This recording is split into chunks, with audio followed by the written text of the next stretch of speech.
Chile se ha visto bastante revuelto desde el 2019, primero por el estallido social, luego la pandemia, también vino toda la conversación por la propuesta de nueva constitución que ya se estableció, ya se desarrolló y ya tenemos 2 meses para leerla y ver si aceptamos o rechazamos, aprobamos o rechazamos esta iniciativa, esta propuesta.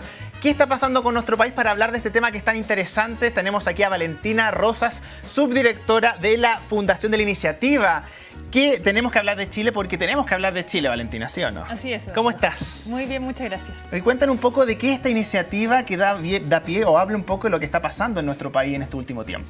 Es una iniciativa impulsada por la Universidad Católica y la Universidad de Chile desde el 2019 con el estallido. Yo creo que estábamos todos pensando cómo poder aportar, qué puedo decir, dónde puedo opinar.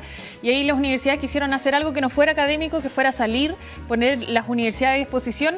Y finalmente terminamos siendo, además por la pandemia, una herramienta digital de diálogo, de colaboración, de escucha mutua sobre lo que está pasando en el país y sus desafíos. ¿Cuál es el objetivo último una vez que la gente se acerca, participa de esta iniciativa? ¿Qué se hace con esa información o con las conclusiones que ustedes sacan al respecto?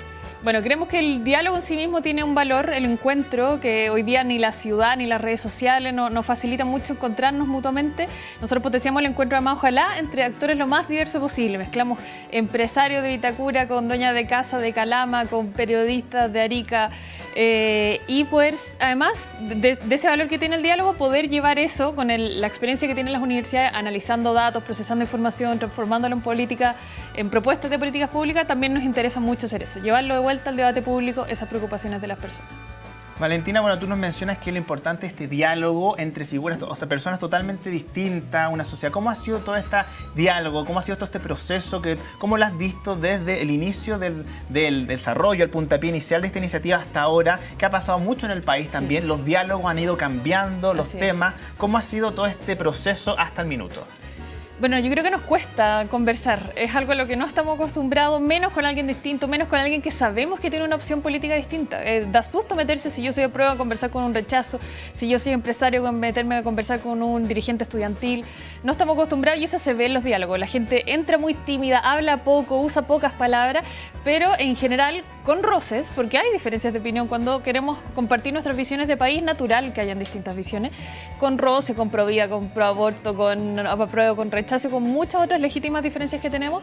La gente es muy capaz de llegar a acuerdos en más de 3.000 diálogos, solo 3 no se han podido terminar. El resto la gente aprende a expresarse, a respetar y a conocer al menos la opinión del otro. Valentina, para entender un poco el origen de Tenemos que hablar de Chile, ¿cómo surge esto? Esto surge en 2019, en pleno estallido social, donde estaba todo muy álgido, donde a las familias les costaba hablar en la mesa sobre lo que estaba pasando en el país, donde había muchas peleas en los grupos de WhatsApp, donde varios se salieron de los chats familiares, de los chats con amigos. Esto surge antes de que surgiera esta alternativa para solucionar el conflicto, que fue la Convención Constitucional, ¿o no?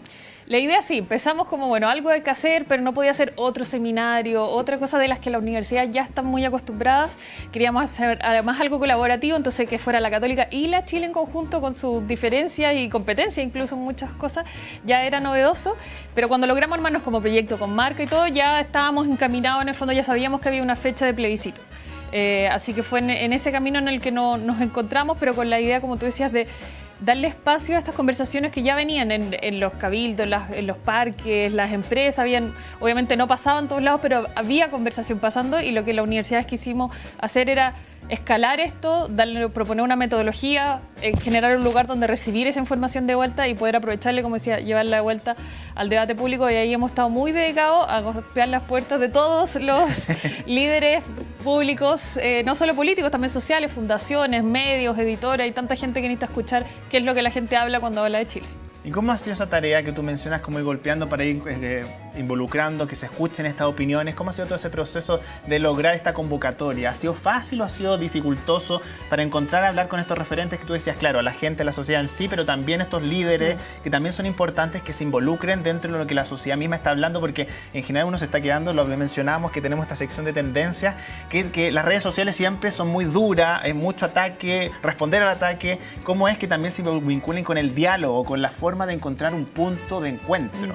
¿Ha sido fácil o difícil? Ha habido de todo. Yo creo que tanto en No la ha sido fácil. No ha Esa sido sorpresa fácil, esa es ha la sido realidad. difícil. pero hemos logrado también muchas de las cosas que nos hemos propuesto. Yo creo que en la convocatoria a las personas, a la ciudadanía, se ve muchos de esos prejuicios que tenemos todos. Hay gente a la que normalmente le preguntan su opinión, que están en, no sé, paneles televisivos y están acostumbrados a decir nuevamente su opinión. Hay gente a la que primera vez, y había mucha desconfianza también, era el tiempo del primer 10%, nosotros llamamos para invitar y había gente como, a ver, no, esto es una estafa. O sea, una desconfianza muy grande a decir a que va a ser tomado en cuenta, a que es real, a que realmente me van a escuchar, a que realmente puedo decir lo que tengo para decir y no tengo que maquillarlo tampoco. Y lo mismo pasa cuando llevamos esto a líderes políticos sociales, también hay esos prejuicios, como, esto va a ser una lista de requerimientos de un montón de cosas que la gente quiere gratis, o va a ser una lista de quejas. Obviamente hay de todo en ambos lados. En la ciudadanía hay muchas ganas de dialogar, de participar también, y entre los líderes o políticos también hay muchas ganas de escuchar, de tener más información. Hay muchas sensaciones, yo creo que nos pasa a todos, de estar en esta caja de resonancia, de que solo vemos lo que el algoritmo nos muestra, o lo que los vecinos hablan, o lo que los compañeros de pega hablan, y todos yo creo que hay esa curiosidad al menos de pero bueno, si acá hicieron hablar a miles de personas de todas las comunas del país, hicimos un esfuerzo gigante por llegar, Juan Fernández, de la Antártica incluso, ahí hay al menos esa curiosidad de qué dijeron entonces toda esta cantidad de gente que vive en Chile. Valentina, ustedes para encauzar la conversación le preguntan a la gente cómo se imaginan el Chile del 2030. ¿No? Ese fue nuestro último ejercicio. Hemos hecho también de anhelos, de metas, de qué es lo que queremos cambiar, mejorar, pero ya el último tiempo fue como salgamos solo de los anhelos y hablemos de lo que creemos factible que puede pasar en el futuro. ¿Y con qué se encuentran? ¿Qué es lo que cree la gente que va a pasar en 2030? Bueno, primero vimos como 7 preocupaciones, género, migración, cambio climático, la economía, la política, que eran cosas que en el fondo si salían bien, si salían mal, si teníamos o no agua, pero eran cosas preocupaciones que salían en todos los escenarios. Y de ahí se empezaba a armar una matriz como, bueno, ¿qué pasa si la política se pone de acuerdo, si no se pone de acuerdo? Si tenemos agua, si no tenemos agua. Si llega más migración o menos migración. Si logramos regular o no. Y así todas esas variables empiezan a generar una matriz que hemos denominado ahí 4 escenarios: promesa, cambio, orden y rediseño. Que son los resultados que ahora estamos intentando también difundir como aquello que salió del diálogo. No son proyecciones macroeconómicas, es preocupaciones e incertidumbre de las personas pasada ahí como a proyecciones de futuro. Y respecto a lo que ha salido de estas últimas conversaciones, ¿qué conclusiones sacan? Porque uno dice ya, tanta conversación, ¿hay alguna conclusión, algún punto de encuentro que tú ven que en general es lo que han recabado más respecto a las distintas conversaciones, conversatorios? ¿Hay alguna conclusión que ustedes pueden sacar hasta el minuto de todo este proceso que llevan o han realizado, al menos en el último tiempo? Tenemos, bueno, necesitaría otro programa. Ya tenemos, pero muchos paños que cortar, parece. Sí, pero igual responde bien cortito, me gustó porque es bien concisa para responder. Muchísima información, así que bueno, lo invito a usted y a los que nos están viendo. Tenemos que en la de Chile.cl están todos nuestros resultados.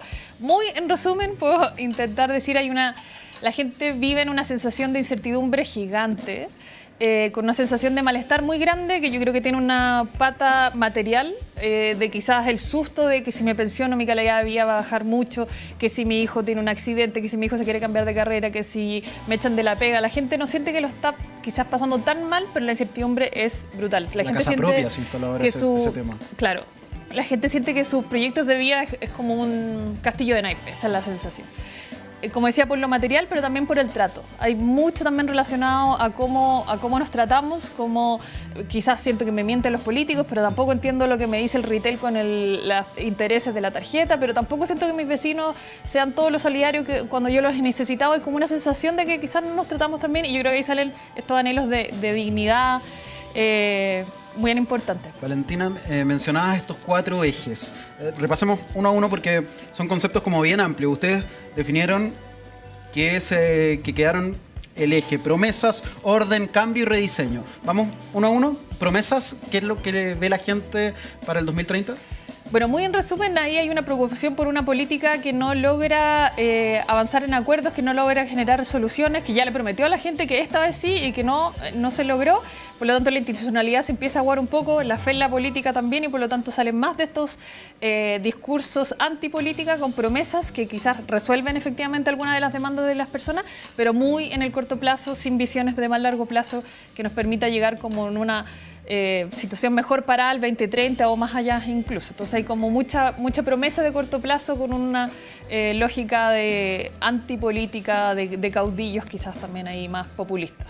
Orden incluye delincuencia, lo que uno siente al ser víctima de delincuencia, pero también incluye el conflicto en la macrozona centro-sur. Todo lo que tiene que ver con orden en general. Estos son diálogos que hicimos nosotros en noviembre del año pasado. No estaba la situación que hemos escuchado en las últimas semanas, no había normas en el borrador de la nueva Constitución, pero algunas cosas nos han dado la razón de estas preocupaciones. Órdenes, en el fondo, las demandas de la ciudadanía, que son múltiples, se empiezan a concentrar en torno a las de seguridad, como tú decías, todas las de seguridad con sus distintas matices, y por lo tanto empieza a haber una demanda de mayor mano dura, una respuesta de una política con mayor mano dura, y así como en el promesas quizá era una institucionalidad o una política más débil, aquí es una institucionalidad, una política que se empieza a controlar incluso a las personas en pos del orden. Algunos ganan, algunos pierden cuando hay orden. Es más fácil quizá manejar una empresa cuando hay orden, pero hay menores libertades civiles también. Claro, y los últimos dos ejes son cambio y rediseño, que te los pregunto juntos porque como que se pueden cruzar, siento. Sí, ahí hay, bueno, hemos visto que el cambio era una de las palabras que más pedía la gente, este anhelo de grandes reformas, y vemos por un lado que hay una política capaz de llegar a acuerdos transversales que genera al menos las bases para esas grandes reformas país, sobre todo en salud, educación y pensiones. Vemos que son grandes demandas país y que por lo tanto se avanza en eso hacia el 2030. Pero también esos grandes cambios no siempre pueden salir tan bien, y ahí vemos que el conflicto social cambia, quizás a uno de más atención de los medios, que estén peleando ahí por también distintos flujos de migración. Entonces que haya un quiebre territorial donde empezamos a competir también entre regiones, que es algo bien distinto a lo que vemos hoy día, que es todo como Santiago contra las regiones. Pero quizás ahí después podríamos ver una competencia entre aquellas regiones que les va mejor económicamente sobre todo y otras que no les va a ir tan bien. Oye, y ahora con el término del proceso constituyente y de cara al plebiscito de salida que es en septiembre, ¿qué se viene para Tenemos que hablar de Chile? ¿Qué se pronostica, se ve ya? Porque en general ya estamos en esta nueva etapa, ya queda 2 meses para un momento bastante importante para nuestra sociedad en general. ¿Qué se viene para esta iniciativa? Bueno, seguimos con diálogos, no sé si ahí tenemos diálogos, así que muy invitados a inscribirse, tenemos que hablar de chile.cl. Son diálogos sobre la nueva Constitución, no son talleres informativos. Nosotros no nos para dedicamos, aclararlo, claro. No son para educar a la ciudadanía, al revés, queremos educar a la política sobre qué es lo que la ciudadanía piensa, teme, anhela, está esperanzada sobre este proceso. Así que no hay que ser experto, no hay que ser abogado ni constitucionalista, es un espacio donde uno pueda entrar a decir: mira, a mí me da susto esto. Yo he escuchado estas cosas y me dan susto. Y es súper legítimo, más allá, incluso si son verdad o no, las fake news y lo que me provocan a mí, y si eso permea en cómo voy a votar, es relevante también que lo escuchemos. Entonces queremos ojalá mezclar un apruebo, un rechazo, un indeciso en cada uno de estos diálogos. Así que no hay que temer, la gente entra en general en un muy buen ánimo de respeto, aprende muchas cosas de la vida del otro, de por qué tiene esa opinión política. Así que vamos a seguir con estos diálogos durante estos meses y después, bueno, difundir cuáles fueron esos resultados, y que yo creo que van a ser muy útiles más allá del resultado del plebiscito. Con apruebo, con rechazo, que era lo que la gente temía, anhelaba o estaba esperanzada, va a ser muy útil para la clase política. Valentina Rosas, lo hiciste un poco, como que invitaste a la gente a participar en Tenemos que hablar de Chile. Esto entiendo que es para la gente que no entiende muy bien o no sabe muy bien cómo participar del debate público y que tiene una voz, que quiere decir algo y que quiere participar. Bueno, las pantallas de Triángulo, las cámaras de Triángulo están para que invites a la gente a participar de Tenemos que hablar de Chile. Bueno, eso, ingresar a tenemosquehablardechile.cl, es nuestro espacio de participación donde hay encuestas. Si alguien quiere, si solo tenemos 15, 20 minutos y puede contestar una encuesta, bienvenido. Hay diferentes instancias. Sí. Una y encuesta si tiene más cortita. tiempo, claro, y si tiene más tiempo, entendemos que no todo el mundo tiene 2 horas o que quizás el internet no es el mejor, pero si tiene el tiempo, el internet, pueda inscribirse en estos diálogos donde uno llega solo y hay un espacio donde lo mezclamos con personas de todos lados del país. Hay chilenos también participando desde fuera del país, entonces uno entra en un diálogo que probablemente nunca hubiese tenido. ¿Se agarran firmes? ¿Se pelean? ¿Hay discusiones? Hay discusiones, pero en general hay mucho respeto. Bueno.